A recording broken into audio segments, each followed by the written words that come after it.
Marcus Johnson stared at the text message for the 100th time that day. "Marcus, it's been so long. I miss you. Can we talk?"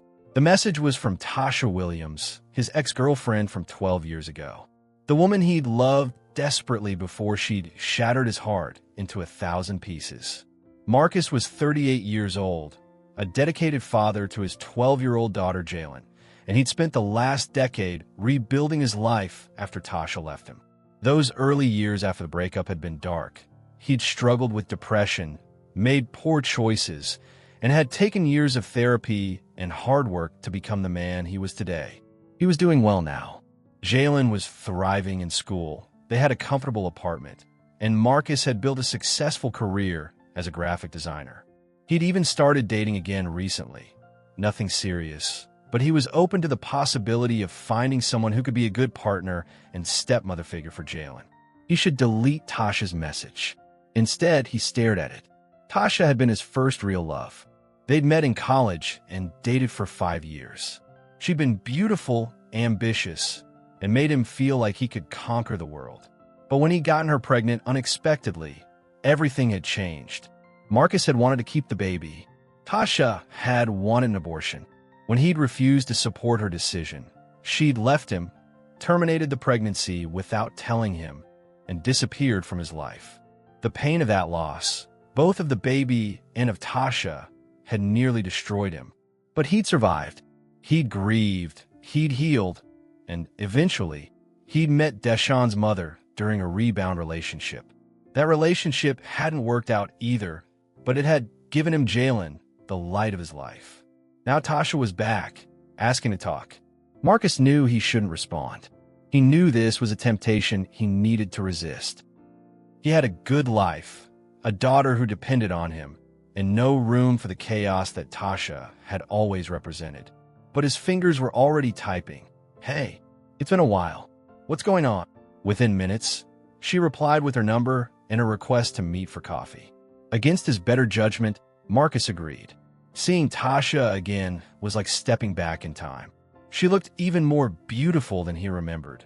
Her smile was warm, her eyes were bright, and when she hugged him at the coffee shop, it felt familiar and comfortable in a way that made his heart skip. "I can't believe you actually came," she said, sitting across from him with a cup of tea. "I wasn't sure you'd want to see me." "I almost didn't," Marcus admitted. "Why did you reach out?" Tasha took a breath. "Because I've spent the last 12 years regretting what I did. Regretting how I treated you. I was so young and scared, and I made a choice that I've regretted every single day since." Marcus felt his resolve weakening. "I got married after you," Tasha continued. "Had 2 kids, but I was never happy, Marcus. Not really. I kept thinking about what we could have been, what I threw away. Tasha, my marriage ended last year. I'm divorced now, and I've been in therapy, working on myself, understanding my past choices. And I realized I owed you an apology. A real one." Marcus listened as Tasha poured out her heart. She talked about her regrets, her therapy journey, how she'd grown as a person. She apologized for breaking his heart, for the way she'd handled their pregnancy, for everything. And Marcus, who'd spent years fantasizing about the day Tasha would admit she'd made a mistake, found himself wanting to forgive her, wanted to give her a second chance. "I'm not asking you to get back together with me," Tasha said carefully. "I just wanted you to know that I'm sorry, that I've always cared about you, that I'm proud of the man you've become." They talked for 3 hours. By the time Marcus left, he'd agreed to meet her again. Over the next month, they began spending time together regularly. Tasha was funny, thoughtful, and seemed genuinely interested in Marcus's life and Jaylen. She asked about his work, listened to his stories, and made him feel seen and valued in ways he hadn't experienced in years. Marcus knew he should be cautious. He knew that Tasha had hurt him before and that getting involved with her again was risky. But the pull toward her was undeniable. It felt like destiny, like the universe was giving them a second chance to get it right. He didn't tell Jaylen about Tasha at first. His daughter had just gotten used to their stable routine, and Marcus didn't want to upset her. But after 6 weeks of secret meetings, he knew he had to introduce them. He brought Tasha to one of Jaylen's soccer games. Jaylen was thrilled to have Tasha's attention. At 12 years old, she was at an age where she was starting to notice that other kids had two-parent households, and she occasionally asked her father why she didn't have a mom around. Seeing how quickly Jaylen bonded with Tasha, how she laughed at Tasha's jokes and sought her approval, made Marcus's decision feel right. This was what his daughter needed, a complete family. 3 months after reconnecting with Tasha, Marcus asked her to move in with him and Jaylen. Tasha said yes. For the first 2 weeks, everything was perfect. Tasha seemed genuinely happy to be part of their family. She cooked dinner, helped Jaylen with homework, and made their apartment feel like a home in ways it hadn't before. But then, slowly, things began to change. It started small. Tasha would make comments about how Marcus spent too much time on work emails instead of focusing on her. She'd get annoyed if Jaylen needed Marcus's attention during moments when Tasha wanted to be with him. She'd make subtle jabs about his apartment being too small, his salary not being enough, his life being boring. "I gave up a lot to move in here," she said one night after Jaylen was asleep. "I left my job, my friends, everything. And I feel like you're not putting in the same effort." "What do you mean?" Marcus asked, confused. "I asked you to move in. I'm happy you're here." "Are you?" Tasha challenged. "Because it doesn't feel like it. It feels like you're more focused on Jaylen than on building a life with me. She's my daughter, Tasha. She comes first.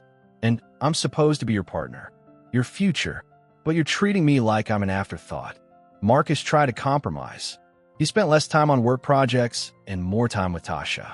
He made special dinners for just the two of them, while Jaylen stayed at her friend's house.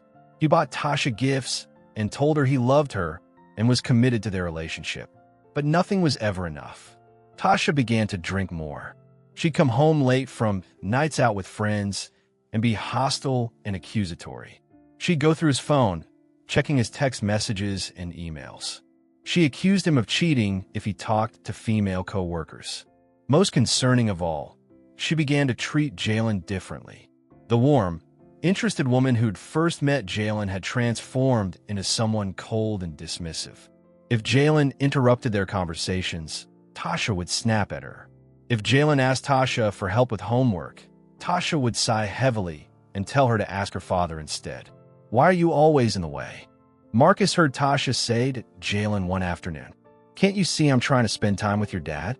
Marcus felt his heart break watching his daughter's confusion and hurt. That night, he tried to talk to Tasha about her behavior. "You're hurting Jaylen," he said quietly. "She doesn't understand why you're being so cold to her." Tasha laughed bitterly. "Oh, so now I'm the bad guy? I gave up everything for you, Marcus. Everything. And all I get in return is a moody preteen who's always needing something and a man who can't decide who matters more, me or his kid. My daughter will always come first," Marcus said firmly. "If you can't accept that, then we need to reconsider this living arrangement." "Is that a threat?" Tasha's eyes went cold. "No, it's a fact. Jaylen is my responsibility. She's my priority. And if you can't be kind to her, then I can't be with you." Tasha was silent for a long moment. Then she smiled, but it wasn't a warm smile. It was calculating. "Okay," she said. "You're right. I'm sorry. I've just been stressed about work and adjusting to living here. But I'm going to do better. I promise." But she didn't do better. The next day, Tasha was sweet and attentive again, not to Jaylen, but to Marcus. She cooked his favorite meals, wore the clothes he loved, and was physically affectionate in ways that made Marcus feel desired and important. It was a pattern that would repeat over the next month. Tasha would be cruel to Jaylen, Marcus would confront her, and then she'd seduce him into forgiving her. Each time, Marcus told himself it would be the last time, that he needed to end this relationship.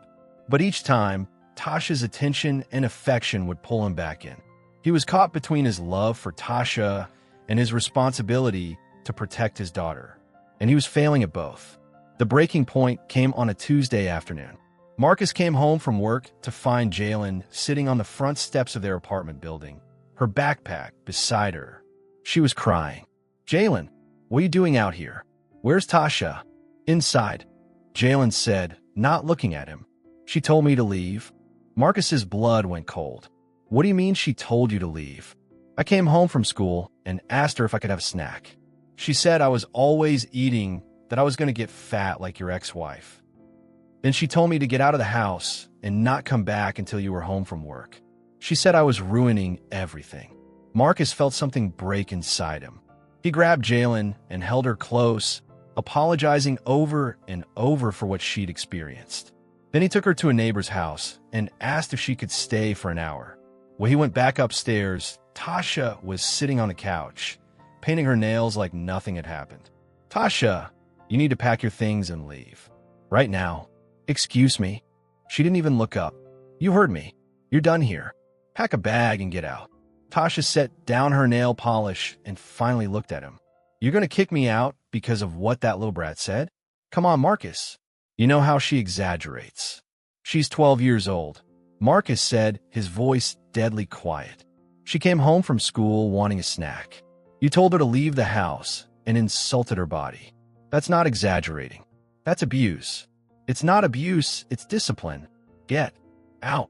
Tasha stood up, her face twisted with anger. You're making a huge mistake, Marcus. I was going to fix your life. I was going to make you into someone important. But instead, you're choosing that ungrateful little girl over me. Every single time, Marcus said firmly, I will always choose her over you. Tasha was gone within the hour. In the days that followed, Marcus had to explain to Jaylen what had happened, why Tasha had hurt her, and why he'd made the decision to let Tasha go. I made a mistake, he told his daughter as they sat on the couch together. A big one. I got caught up in old feelings and old dreams, and I lost sight of what was really important. I put you in a situation where you were hurt by someone you trusted, and I'm so sorry for that. Jaylen, who was trying hard to be brave, finally broke down. Why did she say those mean things about me? What did I do wrong? You didn't do anything wrong, baby. Tasha has her own issues, her own pain, and sometimes people who are hurting try to hurt other people. That doesn't say anything about you. It says everything about her. But you loved her, Jaylen said, confused. And she hurt us anyway. Marcus held his daughter close and let her cry. I did love her, he admitted, but I loved an idea of her, not the real person she turned out to be. And I confused that love with what I owed you as your father. I let my desire for a relationship with her cloud my judgment about what was best for you. Over the following months, Marcus worked with a therapist to understand why he'd been so willing to ignore the red flags with Tasha, why he'd prioritized his own romantic desires over his daughter's emotional safety. The therapist helped him see that he'd been so desperate to recapture the feeling of being in love, to have that excitement and passion in his life again, that he'd been willing to overlook warning signs he should have paid attention to. He'd been willing to put his daughter at risk for the sake of his own happiness. It was a hard truth to face, but it was also transformative. Marcus became more cautious about who he let into his and Jaylen's lives. He didn't date for a year, focusing instead on healing his relationship with his daughter and rebuilding her trust in him. When he eventually did start dating again, he was different. He moved slowly, introduced new people to Jaylen only after he was absolutely certain they were trustworthy and had healthy intentions. And he never again put romantic feelings above his daughter's well-being. 3 years after Tasha left, Marcus was in a healthy, committed relationship with a woman named Jennifer, a kind, stable woman who genuinely cared about both Marcus and Jaylen, and who understood that being part of their family meant being a positive influence, not a disruption. Jennifer never tried to replace Jaylen's mother. She never demanded priority over Jaylen's needs. Instead, she built a gradual, genuine relationship with both of them based on respect, consistency, and real care. Jaylen was happy. Marcus was happy. And they had built something real and lasting, not based on passion or nostalgia, but on genuine connection and shared values. One evening, Jaylen asked her father about Tasha. Do you ever regret letting her go? She asked. Marcus thought about that question carefully. No, he said finally. Letting her go was one of the best decisions I ever made. Not because there was anything wrong with wanting her, but because my wanting her would have meant hurting you. And that was a price I wasn't willing to pay. Even though you loved her, even though I thought I loved her, Marcus corrected. Love isn't just about passion and excitement, baby. Real love is about choosing what's right, even when it's hard. Real love is about putting the people you care about first, even when your heart is telling you to do something else. Jaylen smiled and hugged her father. "You're a good dad," she said. Marcus hugged her back, grateful for her forgiveness and understanding. Years later, when Jaylen was in college, she would tell her friends about her father's struggle with Tasha. She'd talk about how he'd made a mistake, recognized it, and corrected it. About how he'd chosen her over his own desires, and how that choice had shaped the woman she'd become. "My dad taught me that real strength isn't about never making mistakes," she'd say. "It's about recognizing when you're going down the wrong path and having the courage to turn around, even when turning around means losing something you want." Marcus Johnson never saw Tasha again after she left his apartment. He heard years later that she'd remarried and moved to another state, and he felt a distant sadness for the life she'd built without him. But he didn't regret his choice, because he'd learned something that no amount of romantic passion could have taught him. The greatest love isn't romantic love. It's the love that makes you willing to put your own happiness aside for the people who depend on you. It's the love that gives you the strength to resist temptation, even when that temptation feels like destiny. It's the love that teaches you that real intimacy isn't about recapturing the past. It's about building something real, something sustainable, something that matters. And for Marcus Johnson, that love came from the small, determined girl who'd taught him that being a father wasn't just about providing and protecting. It was about choosing her every single day, even when it was hard. Especially when it was hard. What did you think of Marcus's journey? Have you ever been tempted by something from your past, knowing it wasn't good for you? What helped you make the right choice? Share your thoughts in the comments below.